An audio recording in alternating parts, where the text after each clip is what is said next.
Voilà, alors je reprends sur le thème de l'accompagnement pastoral dans nos églises. J'ai parlé plusieurs fois dans plusieurs vidéos de l'annonce de l'évangile, de ce que doit être l'annonce de l'évangile, c'est-à-dire l'annonce de l'amour de Dieu, l'amour inconditionnel de Dieu. Voilà. J'ai parlé de cela. J'en suis venu ensuite à parler des pasteurs. Alors je vais en rajouter un petit peu. Je suis pasteur moi-même, donc je me tape dessus aussi au passage, parce que, voyez-vous, les erreurs que je dénonce ici, vous savez comment je sais en parler? Parce que je les ai faites moi-même. Donc quand je parle aux pasteurs, et je m'adresse aux pasteurs maintenant, sachez que j'ai fait ces erreurs dont je vous parle. Donc je me mets pas au-dessus de vous, et je commence pas à vous tirer dessus. Non. Allez, mon petit pasteur, je t'aime, mon grand. Mais c'est vrai, faut redevenir comme des enfants. Faut redevenir comme des enfants. Moi, quand je vois certains pasteurs, c'est pas, ils sont là, alors tout le monde se lève. Voilà, il y a une aura. Et le pasteur, il entretient une aura. Il aime bien que son nom soit écrit partout. J'ai connu cette période. Maintenant, je fais en sorte qu'on cite presque plus mon nom. Et j'en viens même à prendre un pseudo. Je m'en fiche de Philippe Osnay. Je suis Philippe Osnay. Je m'en fiche de Philippe Osnay. Il n'est pas intéressant, ce mec-là. Par contre, dans la mesure où il est un bon canal pour que Dieu parle au travers de lui, pour que Dieu fasse de bonnes choses au travers de lui, alors Philippe Osnay, il est important. Il a de la valeur. Et Dieu considère qu'il a beaucoup de valeur même. Donc moi, je vous disais dans une autre vidéo, j'ai longtemps désobéi à Dieu pendant des années. Vous savez pourquoi Dieu me demandait de dénoncer des pratiques pastorales? Dieu me demandait de dénoncer ce que je voyais quelquefois dans les grandes pastorales françaises. Alors j'ai désobéi en ne le faisant pas, et je m'en suis repenti. Et d'autre part, certainement non plus, j'étais pas encore apte à le faire, parce que j'avais encore des blessures intérieures de mon enfance. Vous voyez, je suis franc avec vous, je suis honnête. J'avais des blessures de mon enfance qui interféraient. Et ça se sentait. Voilà. Donc, c'était peut-être bien qu'à cette époque, j'exerce pas le ministère que j'exerce maintenant au travers de ces vidéos. C'était pas mûr. Mais voilà, c'est la 3e année que j'ai complètement remis ma vie à niveau. J'ai déposé le moteur, je le dis à de nombreux amis. Dépose et repose moteur. Voilà, ça s'est fait d'ailleurs à l'occasion d'un accident de voiture, un grave accident de voiture, où j'ai failli devenir paralysé. Et grâce à Dieu, j'ai pu me relever. Et je remarche. J'ai encore 6 mois de rééducation à faire, certainement. Mais pour la première fois, il y a 3-4 jours, j'ai pu courir un tout petit peu. Oh, merci Seigneur. Merci Seigneur. J'avais une vertèbre, la L1, s'il y a des médecins qui m'écoutent, ou des kinés. La vertèbre L1 complètement déchiquetée. Et vous savez qu'au milieu d'une vertèbre, il y a la moelle épinière qui passe, et il y a des nerfs. Dieu a fait qu'à quelques millimètres près, ces nerfs-là et la moelle épinière soient préservés. Et Dieu a fait qu'avec beaucoup de patience, des mois et des mois allongés sur un lit et me levant un petit peu dans la journée en portant un corset, Dieu a fait que je me rétablisse. Ça fait 2 ans maintenant que mon accident a eu lieu. Et maintenant, je commence à bouger, à ranger. Vous voyez, si je fais ça, c'est pas pour me montrer, je suis pas un clown, quoique je le suis un petit peu de caractère, mais c'est pour vous dire que regardez, vous voyez, que c'est beau de retrouver sa souplesse. Et de pouvoir être normal au niveau de sa colonne vertébrale. Maintenant, je sais ce que c'est qu'une colonne vertébrale. je sais ce que c'est. Alors j'en reviens aux pratiques pastorales, parce que c'est très important. Moi, il se trouve que j'ai été pasteur d'une église locale pendant longtemps, et puis je suis tellement rentré dans des dérives importantes, parce que je savais pas. Il y en a qui me croiront pas, ils diront oh, tu parles, qui savent pas. Ben non, non, non, non. Je suis rentré dans la violence, je suis rentré dans plein de choses graves. Voilà, et j'ai payé le prix lourd à cause de ça. Et tout était de ma faute, et aussi de la faute du fait qu'étant enfant, j'ai été violenté à l'école pendant 2 ans, menacé à l'arme blanche, ligoté, pendu par les pieds. Et on me menaçait chaque semaine de m'arracher l'œil, comme on faisait autrefois quand on tuait les lapins, s'il y a des anciens qui me regardent. Le lapin, on l'assommait d'abord contre un tronc d'arbre, et ensuite on lui liait les pattes, on le suspendait au clou, on lui arrachait un œil, on mettait un bol dessous, le sang s'écoulait, et le lapin était mort. Eh bien, j'ai subi ce traitement, chers amis, sans qu'on m'enlève l'œil. J'ai subi ce traitement 2 ans, entre l'âge de 6 à 8 ans, sans que personne ne le voie, sans que personne n'intervienne. Et les grands qui me faisaient ça dans la cour, bien sûr, ils se cachaient. Et les grands qui me faisaient ça, ils m'ont dit, si un jour tu parles de ça, on te tue pour de bon.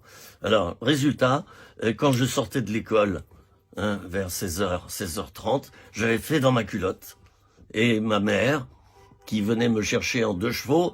Mon père avait une 2 chevaux et ma mère avait une 2 chevaux. Et une fois, ils ont eu un accident ensemble. Vous vous rendez compte?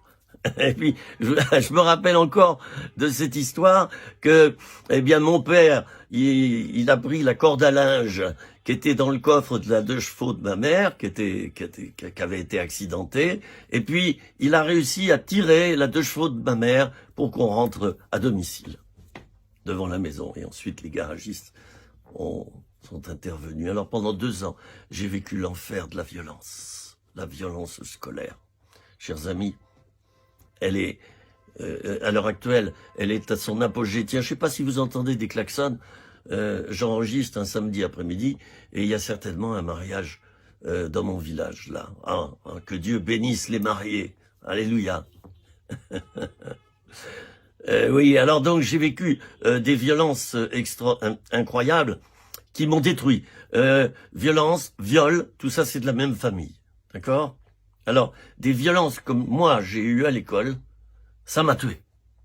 J'étais mort suite à ça. J'ai survécu parce qu'on a déménagé, mais à l'intérieur j'étais mort. Et plus tard dans le ministère, j'ai reproduit des comportements très violents. Dans le ministère, attention, pas dans mon église. Je ne me le serais pas permis.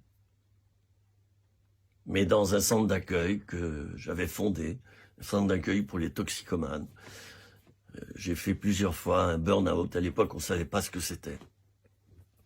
Et puis, par moments, je faisais des crises de nerfs, et là, je suis devenu affreusement violent. Mes chers amis pasteurs, si j'aimerais vous parler maintenant, c'est parce que moi, j'ai honte de mon passé. J'ai raté plusieurs années de mon ministère. Et c'est grave. Depuis, j'ai réussi, ça a pris du temps, j'ai réussi à me pardonner. J'ai approfondi ma vie. Plus jamais je n'ai été violent, du moins physiquement. C'est-à-dire depuis l'année 1990. Donc ça fait 30 ans maintenant que la violence, d'ailleurs je peux plus, c'est comme dans Orange Mécanique, je sais pas si vous vous souvenez, le gars il avait été traité contre la violence et dès qu'il voyait une scène de violence, il étouffait, c'était presque s'il n'allait pas mourir. Moi je ne supporte plus la violence physique parce que je suis un ancien violent, parce qu'on m'a violenté autrefois. C'est la même chose pour les violences sexuelles, bon moi j'ai pas été un abuseur sexuel, mais c'est la même chose que pour ces gens-là, 30 à 40% des abuseurs sexuels, de ceux qui ont été abusés sexuellement, 40% vont reproduire des abus sexuels dans la vie des autres, par mimétisme. C'est comme ça. Le psychisme a enregistré ça, et il reproduit. C'est comme ça. Alors moi, j'ai reproduit des violences. Donc, lorsque je reprends, là, le comportement pastoral de certains messieurs, c'est pas en les prenant de haut. Et peut-être que justement, Dieu m'a choisi pour parler au pasteur, parce que je suis surtout pas celui qui autrefois était un bon modèle. Ça me permet de parler au pasteur avec amitié, compassion, fraternité, sans juger. Vous êtes d'accord que quand on a été un toxicomane, on a un grand amour de ceux qui se droguent. Quand on a été un dépendant sexuel pendant des années, on a un grand amour de ceux qui sont dépendants sexuels.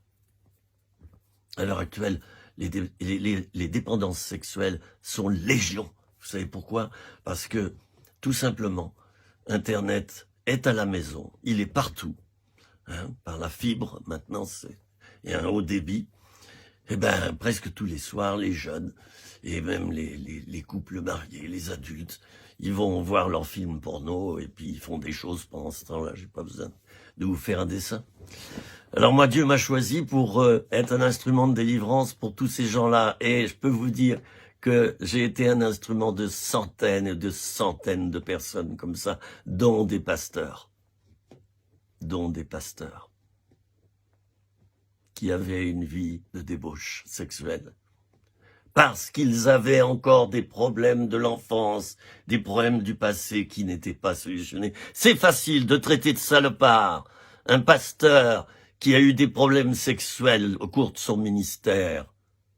C'est facile de le déclasser, comme on fait dans l'armée, et de le foutre dehors.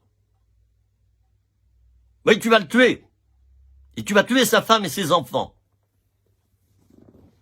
C'est pas ça le vrai accompagnement d'une personne qui a fauté dans le ministère. Non, c'est par l'amour, la miséricorde, le temps. Voilà, tu vas accompagner.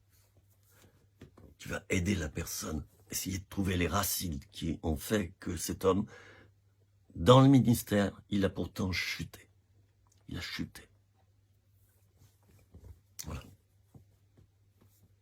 Alors, c'est ça l'accompagnement spirituel. Le pasteur, c'est celui qui prend la brebis sur ses épaules.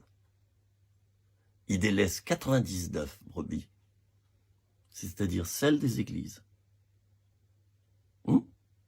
Il va chercher la brebis perdue, celle qui est au dehors. Église signifie aussi hors de. En dehors. Et quand je vois qu'une majorité d'églises maintenant n'évangélisent plus à l'extérieur.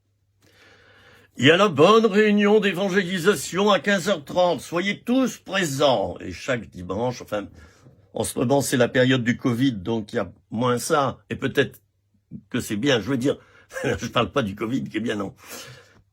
Mais qu'il y ait moins de réunions où on évangélise les convertis. Dans certaines églises, 15h30 le dimanche après-midi, alors tu as 50 personnes, toujours les mêmes, ils sont convertis, et tu as l'évangéliste qui rentre sur la scène et il évangélise les 50 convertis. Et le meilleur, c'est qu'il y a au moins 15 ou 20 mains qui se lèvent à chaque fois. Voilà. C'est des personnes qui n'ont pas conscience qu'elles sont sauvées déjà, et elles ont besoin d'enseignement. Chers amis, les réunions d'évangélisation, ça doit pas être d'abord dans les églises, mais sur les trottoirs, sur les places publiques. Oui, mais maintenant, il y a des lois, on peut se faire choper. Eh ben, prendons le risque. Moi, quand j'étais jeune, je prenais mon tabouret, et puis je montais sur mon tabouret dans le quartier Saint-Séverin à Paris, et je prêchais. Voilà. Et je l'ai fait à Genève, place, je sais pas si on dit place du Mollard. Je l'ai fait. Je suis monté sur un tabouret, puis j'ai prêché. Il y avait 150 personnes. La police est arrivée, ils m'ont arrêté. Et puis je suis ressorti libre parce que je connaissais, futé le Philippe. Je connaissais le chef du département justice et police de Genève. C'est l'équivalent, si vous voulez, au niveau d'un canton d'un petit ministère hein, de la justice. Je le connaissais. Alors quand j'ai dit je connais Monsieur Fontanet, je me souviens encore Guy Fontanet, il doit être décédé de plus. Oh, c'est tout juste si j'ai pas eu droit de la part de la police à un oui chef, m'ont tout de suite rendu ma carte d'identité qui était française. Et puis je suis remonté sur mon tabouret hein, et j'ai prêché. Église de Dieu, tu n'as plus le cran de sortir dehors parce que tu as peur. Tu as peur, tu as les pétoches. Alors tu restes dans tes locaux, dans tes bunkers. Ça s'adresse pas à toutes les églises, ce que je dis là, attention. Moi j'en connais qui tiennent des épiceries sociales, qui tiennent oui, il y a une partie de l'église qui est séparée, et là il y a un vestiaire pour ceux qui, voilà, il y a une épicerie sociale, et on s'occupe des malheureux, de ceux qui ont faim, voilà. Alors là, je voudrais parler de l'évangélisation pure, hein, pas l'évangélisation par des actes sociaux. Elle est importante, celle-là, et indispensable. Il faudrait presque que toutes les églises aient un département comme ça. Moi, je parle de l'évangélisation directe, hein, l'annonce de l'évangile. Église de Dieu, tu as les chocottes. Tu as peur d'aller prêcher l'évangile sur les places. T'as peur d'aller distribuer des prospectus. T'as peur de témoigner. Tu as peur. Tu trembles. Alors tu restes chez toi devant la télévision. Voir ta série ou ton petit spectacle du dimanche après-midi. Hein, avec Michel Drucker, un homme que j'apprécie beaucoup d'ailleurs. Dans ma vie, j'ai rencontré beaucoup de vedettes. J'ai rencontré beaucoup de personnalités. C'est comme ça. Parce que je suis un casse-cou. Alors Dieu, il est dit que ce sont les violents, je parle pas de la violence physique, hein, qui s'emparent du royaume de Dieu. Et c'est bien vrai, c'est ceux qui ont du cran, du culot. Hein. Je serais devant un groupe de marginaux, je dirais c'est ceux qui en ont que Dieu veut utiliser. C'est vrai. Et moi je reproche à beaucoup de chrétiens à l'heure actuelle de ne pas en avoir, justement. Vous ne sortez pas dans les rues. Vous n'allez pas évangéliser, vous n'allez pas chercher les brebis perdues. Non. Alors il y a la réunion du dimanche après-midi, on évangélise toujours les 50 convertis. Depuis des années, ça dure. Voilà. Et on fait venir des évangélistes aussi à l'intérieur. Alors, vous invitez quelqu'un pour la prochaine fois, hein. Bon, alors la prochaine fois, hein. Y a-t-il des personnes nouvelles dans la salle? Gros silence. Hein. Levez votre main si vous êtes là pour la première fois. Une main s'est levée. Alors tout le monde se précipite et puis il aura 10 évangiles. Oh, heureusement, il y a des églises qui utilisent ce procédé et ça marche très bien. Oui, je l'ai vu faire, ça. Oui. Où chacun, d'une manière responsable, amène une personne qui ne connaît pas Dieu vraiment à l'église. Ça, j'y crois. C'est bien. Mais ces églises où on n'invite que des gens convertis pour les reconvertir à une reconversion de reconvertis, ben ça marche pas, chers amis. Ça marche pas. Alors je continue un peu sur l'accompagnement pastoral. Accompagner quelqu'un, c'est le prendre par la main. J'utilise encore cette image de l'aveugle. Quand tu vois un aveugle qui veut traverser la rue et qui cherche, qui tâtonne avec sa canne, c'est pas toi qui lui donnes des ordres. Tu l'accompagnes là où il veut aller. Tu es à son service. Un pasteur, c'est celui qui accompagne sa brebis. Sa brebis, c'est pas la sienne, c'est celle de Dieu. Il accompagne la brebis là où elle veut aller. À la vitesse qu'elle veut. Et bien sûr, le pasteur va rectifier le tir par moment. Oui, mais attention à ces pasteurs qui sont des directeurs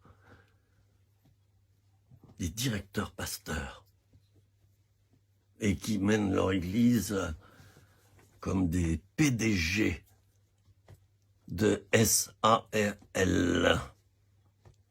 Ecclésia, et puis alors on rajoute des noms aux églises, hein, c'est une groupe alors oh, il y a tout, il y a le département musique, il y a une vraie entreprise.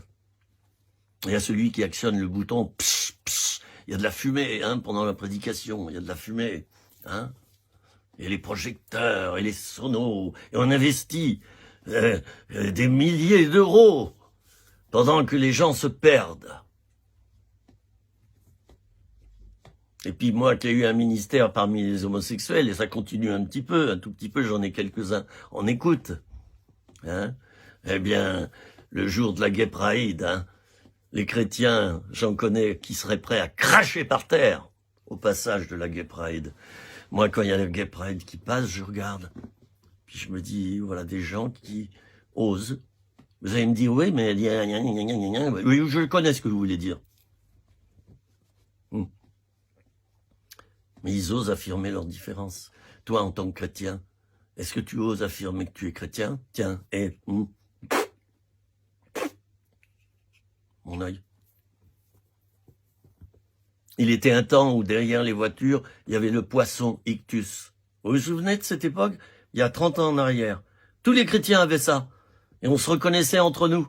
Une fois sur l'autoroute Genève-Lausanne, avec mon épouse, eh ben, on a été klaxonné par une voiture qui nous a dépassés, qui nous a fait signe d'aller à la prochaine station-service. C'était un chrétien qui avait vu notre poisson. Il avait aussi un poisson. Eh bien, il nous a invités à boire le thé. Et puis on est reparti avec plein d'autocollants, de livres. Il nous a bénis d'une manière extraordinaire. Vous voyez maintenant des poissons? Vous voyez Jésus t'aime marqué sur certaines voitures? Vous voyez d'une manière extérieure des choses comme ça? Oh non, on a peur d'être pris pour une secte. Mais toutes les raisons sont bonnes, hein. Mais si tu as honte de Jésus sur la terre, Jésus aura honte de toi dans le ciel. C'est écrit, c'est la parole. Voilà, alors t'as honte. T'évangélises pas. Pendant ce temps-là, les gens se perdent. Et ils meurent, puis tu assistes à leur enterrement. Ah voilà, c'est bien, hein. C'est ça l'évangélisation. On n'ose pas s'afficher, on a peur. Puis comme en France, le ministre des cultes, c'est le ministre de l'Intérieur, alors les chocottes des pasteurs, hein, ils ont peur de perdre leur local. S'ils font trop de bruit dans leur quartier, trop de bruit, trop d'évangélisation, ils ont peur parce que le ministre des cultes, c'est aussi le ministre de l'Intérieur, donc il a le pouvoir aussi de faire venir les pompiers, le service de sécurité. Non, ça c'est pas en ordre, ça c'est pas en ordre, on ferme l'église. Les pasteurs ont peur. Ils ont eu peur au moment des gilets jaunes, hein, qui n'étaient pas des êtres violents. Dans toute manifestation, il y a des êtres violents. Il y a une fraction violente. Dans toutes les églises, il y a des êtres violents également.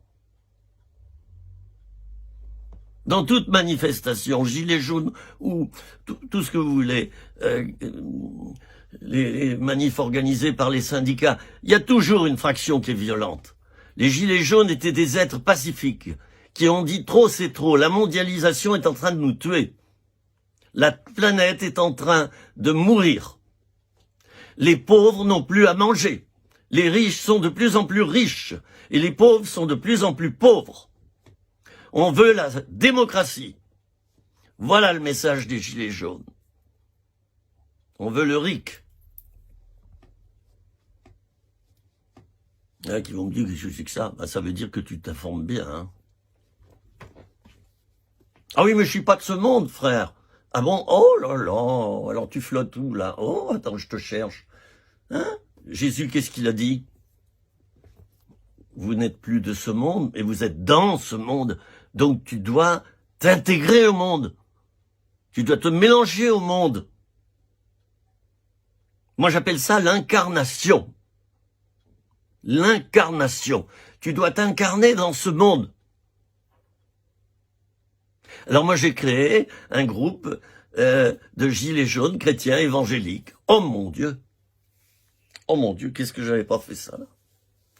Ben oui, parce que la plupart des chrétiens, ils ont marché, ils ont cru les médias qui disaient que les gilets jaunes sont des êtres violents, sont des déchets de la société, des gens pourris, des gens qu'il faut pas fréquenter, des gens qui vont faire tomber l'économie, etc., etc., tout ce que j'ai pu entendre, alors qu'ils étaient simplement en train de défendre les pauvres. Je suis sûr que notre cher abbé Pierre, s'il avait été vivant encore du temps des Gilets jaunes qui ont démarré leur mouvement il y a 2 ans, je suis sûr qu'il aurait été là, il serait venu là, j'en suis sûr, j'en suis convaincu, il aurait endossé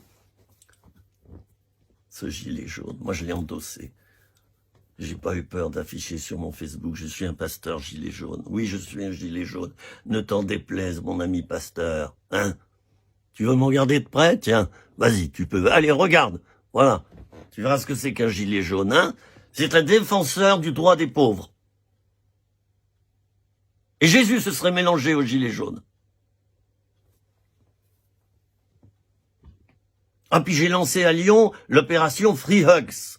Câlin gratuit. Hein? Donc alors j'ai tout seul lancé cette opération.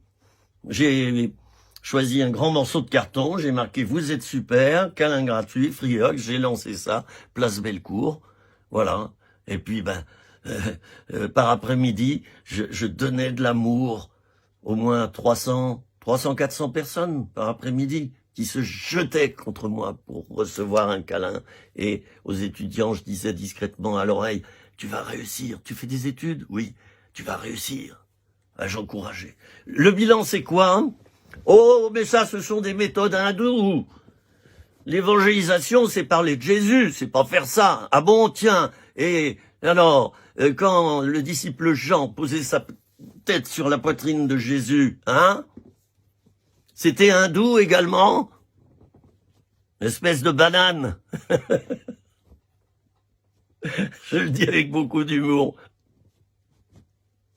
Espèce de banane, va. Alors les églises évangéliques à Lyon, non, Free Hugs, c'est la peste. Alors on me fuyait comme la peste. Je suis habitué, hein. Et quand j'ai dit que j'aimais beaucoup le milieu homosexuel, le milieu gay, le milieu des boîtes gays, et quand j'ai dit que quelquefois même j'allais dans des bars gays, oh!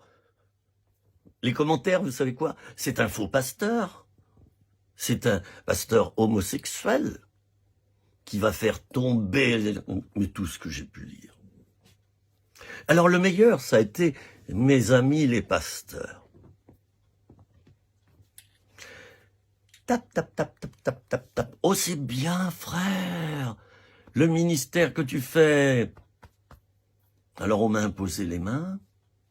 Et puis, oh, j'ai eu droit à ça. Vous voyez, ça. Oh, c'est bien, t'es courageux. Moi, je pourrais pas le faire. Et ensuite, ils s'en sont lavés les mains. Quand j'ai lancé un appel pour dire, voilà, on a besoin. On a besoin. On a des frais de secrétariat, on a des frais de ceci, on a des frais de cela. On a besoin. J'ai envoyé 250 circulaires à mes collègues pour dire, pour 50 € par église, vous nous envoyez notre association, ça sera vérifié, il y a un comptable. 50 € d'adhésion par an. On vous envoie des témoignages de personnes comme ça qu'on a aidées. Hein? Vous savez le nombre de réponses que j'ai eues? Devinez combien de réponses, hein? Devinez. 0 téléphone, 0 lettre, 0 email. Et après, on s'étonne que des ministères spécialisés comme nous, on ait en partie un peu de révolte. Mais mes amis pasteurs, vous êtes aveugles ou quoi? Seuls m'ont aidé les pasteurs dont le fils était homosexuel. Ou la fille lesbienne. Ils sont venus me voir en douce. Ne dis surtout pas, frère, que je suis venu te voir, parce que dans mon mouvement, si ça se savait que mon enfant est homosexuel, je perdrais mon ministère. Oh, j'en ai appris des choses. Donc il y a un grand mouvement français où si, en tant que pasteur, tu as un enfant homosexuel, casse-toi. tu perds ton ministère et ta place pastorale. Oh, vous savez, j'en dirais des choses. Je vois mon petit compteur là au-dessus de mon téléphone. Je vais bientôt m'arrêter. Le bon accompagnateur, c'est celui qui ne juge pas. C'est celui qui pleure avec celui qui souffre. C'est celui qui aime inconditionnellement. Voilà. Moi, j'aime tous ceux qui sont pas comme les autres. J'aime tous ceux qui ont les plus gros problèmes dans le corps de Christ. J'aime les pasteurs qui ont des gros problèmes. Et j'en ai reçu beaucoup dans ma vie pour les aider en cachette. Parce qu'il faut faire ça en cachette. Hein. Parce que si ça se savait qu'un pasteur a des problèmes, dans notre fédération d'église, si ça se savait, frère, Mais oui, les pasteurs ont des problèmes. Ce sont les premiers à avoir des problèmes. Vous savez pourquoi? Parce qu'ils s'occupent beaucoup de gens qui ont des problèmes. Et ça leur crée des problèmes aussi à eux. Et puis, ils ont leurs propres problèmes personnels. Et surtout qu'ils ont reçu un enseignement qu'un pasteur, ça doit être parfait. Ça doit pas avoir de problème. Alors, tous les problèmes se refoulent. Et au bout de 10 ans, 20 ans, il y a le bouchon qui saute. Et ça explose. Et il y a des ministères qui explosent. Et vous savez quoi, en plus? C'est que les collègues, ils vont rajouter leur suffrage pour, vous savez, c'est comme Barabbas ou Jésus. Qui c'est qu'on libère? Barabbas ou Jésus? Oh, faut libérer Barabbas. Alors le pire, c'est que, eh bien, on va ensuite tirer à vue sur celui qui a péché, sur le ministère qui est tombé. On dit tomber, n'est-ce pas? Un ministère tombe. Hein, c'est pas qu'il a un problème, il tombe. Tiens, boum, tombe. Ah, tiens. Et pourquoi il tombe?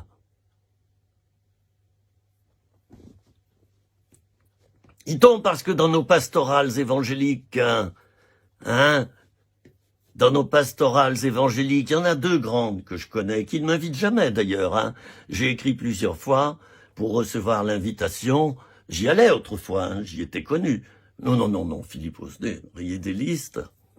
Alors dans ces grandes pastorales, où il y a beaucoup de choses merveilleuses, attention, très belles, mais dans ces grandes pastorales, n'est-ce pas, c'est quelquefois bon chic, bon genre. Hein? Alors on y vient pour remplir l'agenda, mais on partage pas nos problèmes, nous les pasteurs. On les partage pas. On les garde pour nous. On les garde pour nous. Et vous savez, les pasteurs les plus durs, et là je parle en tant que pasteur qui a été très très dur, les pasteurs les plus durs, ce sont ceux qui ont conservé, malgré eux, ou pas, des blessures à l'intérieur d'eux-mêmes, des mécanismes de défense, parce qu'autrefois, justement, ils ont été blessés, abusés, molestés, ils ont été tués intérieurement, ils ont connu ensuite Jésus-Christ, mais comme quand tu connais Jésus, après t'as plus de problème, donc ne dis pas que t'as un problème, t'en as plus. Alors bon, ça s'appelle le refoulement et le déni, n'est-ce pas? Très très courant dans le monde évangélique, très courant, affreusement courant. Les problèmes, ça n'existe pas. Quand il y a un problème, oh, scandale. Scandale. Alors dans les pastorales, on partage pas les problèmes. On partage la puissance de Dieu, le réveil qui va arriver, et on a invité tel grand pasteur anglais ou américain qui va tenir la tête de l'affiche, et là, alors, il y a des grandes réunions avec imposition des mains, et on impose les mains sur les têtes des pasteurs, et on impose les mains sur les problèmes. Et est-ce que vous croyez qu'imposer les mains sur un problème, ça guérit un problème? Ben non.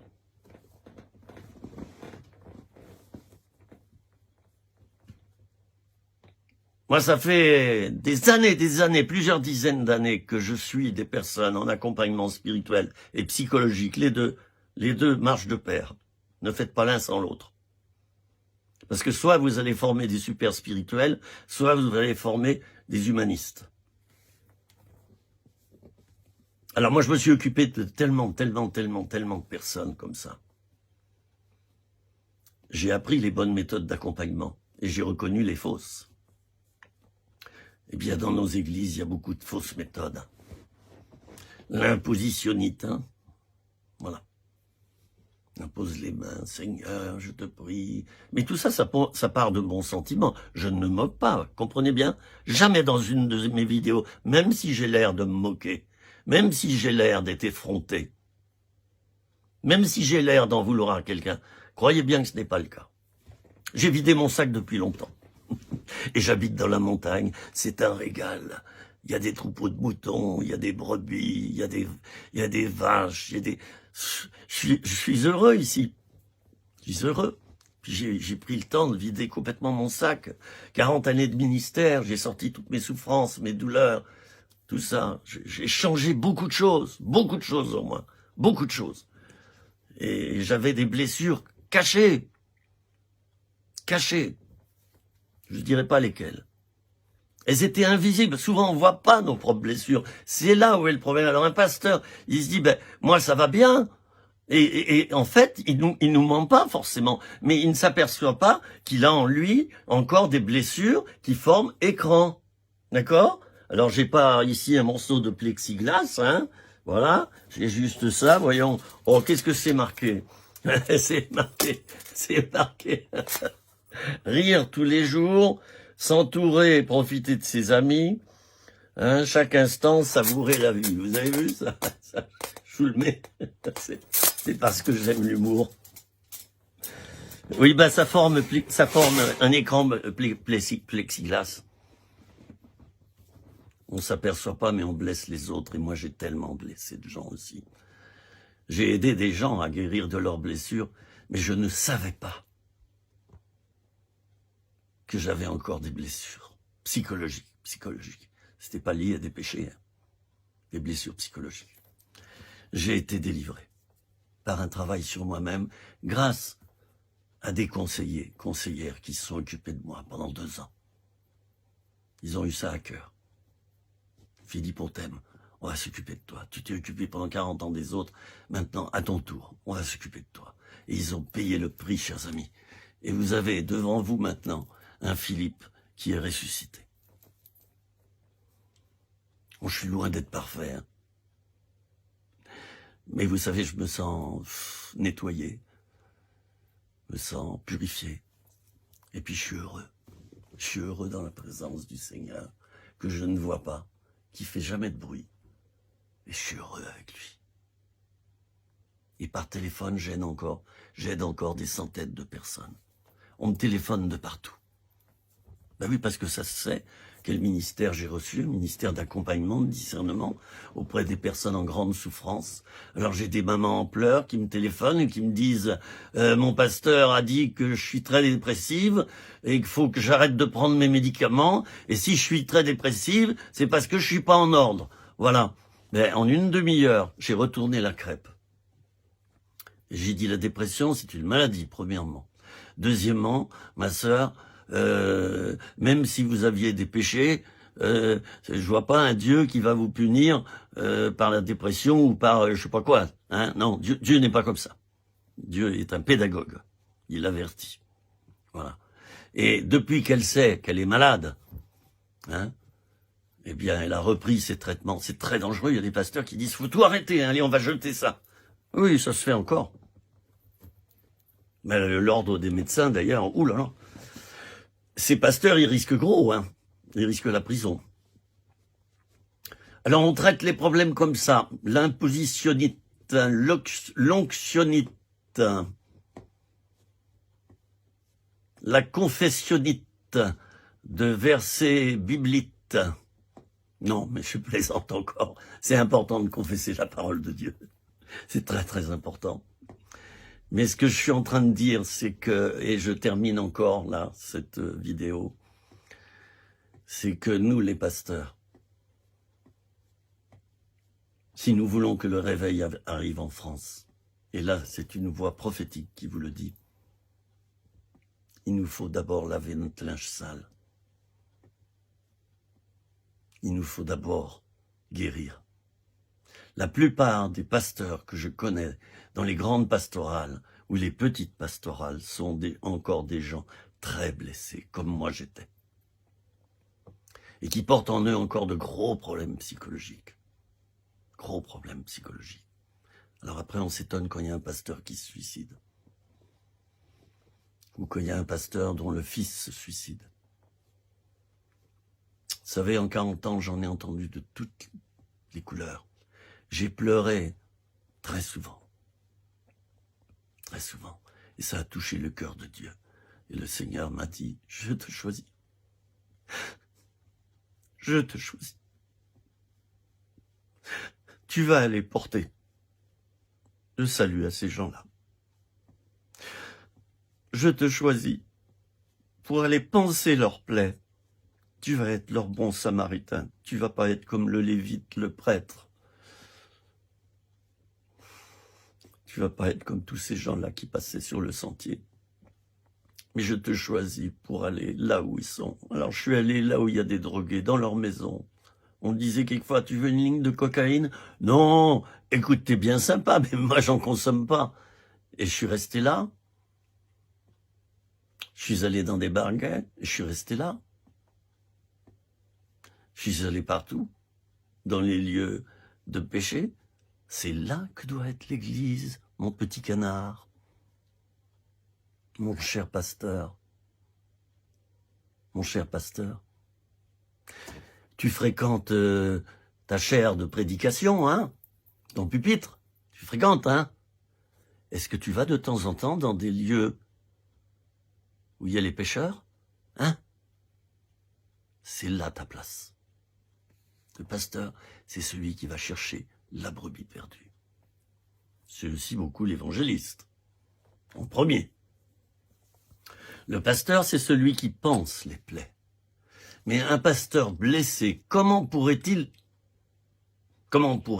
réellement panser les plaies des autres? Alors, il va pouvoir le faire en partie. C'est ce que j'ai fait durant ma vie. Mais il y a des gens que je pouvais pas aider parce que j'avais encore des blessures.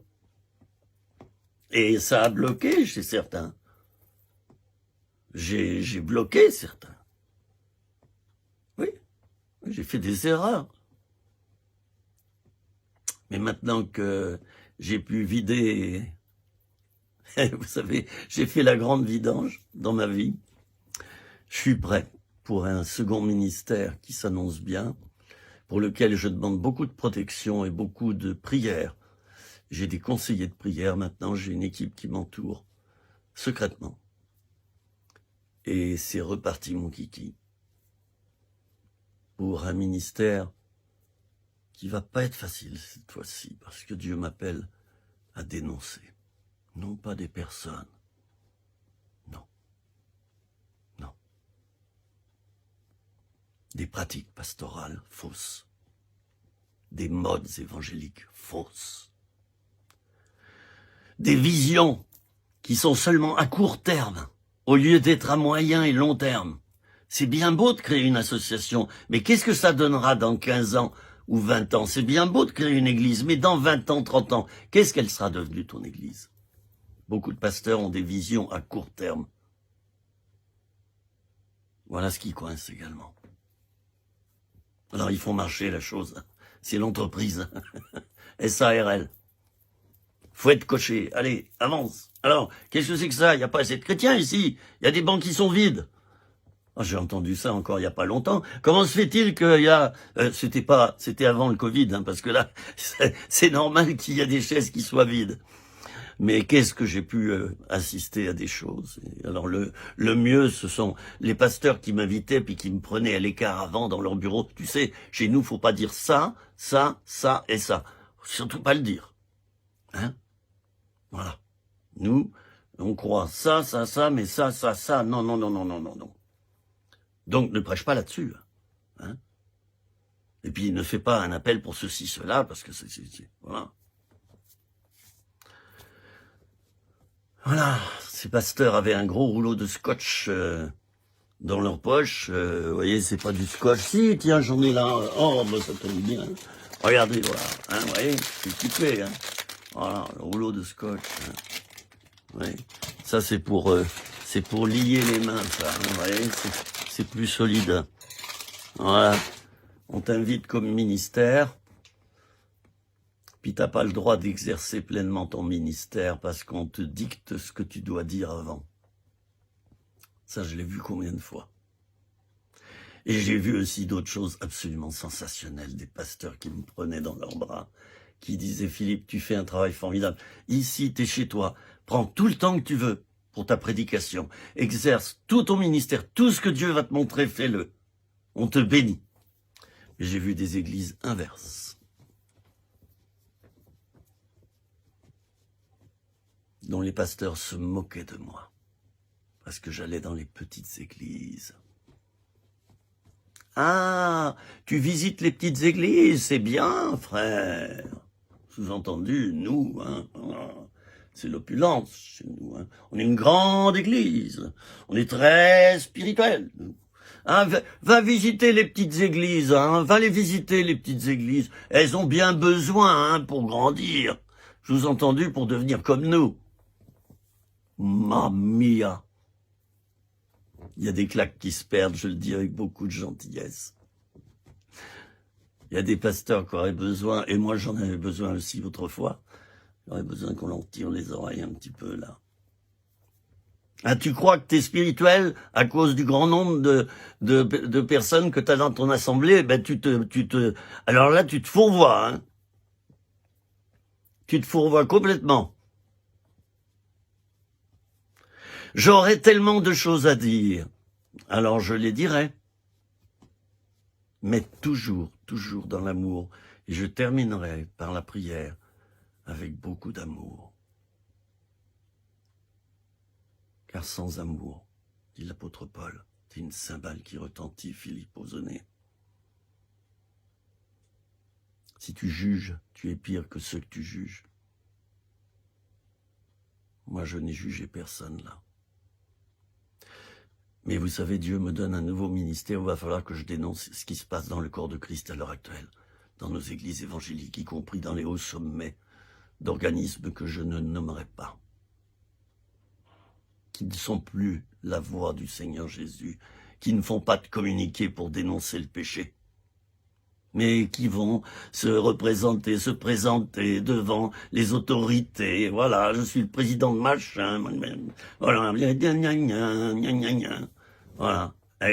Et on reprend pas les politiques à cause des lois iniques. On les reprend pas, personne les reprend, n'est-ce pas? Faut surtout rien dire, Hypocrite. Hypocrite. Hypocrite, ça veut dire comédien.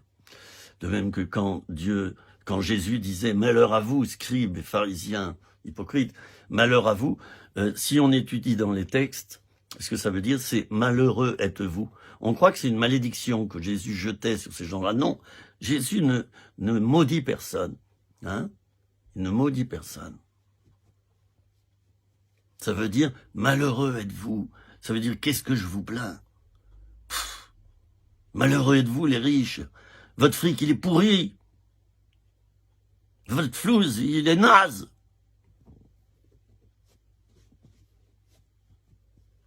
Merci Seigneur pour cette vidéo et pour la suivante.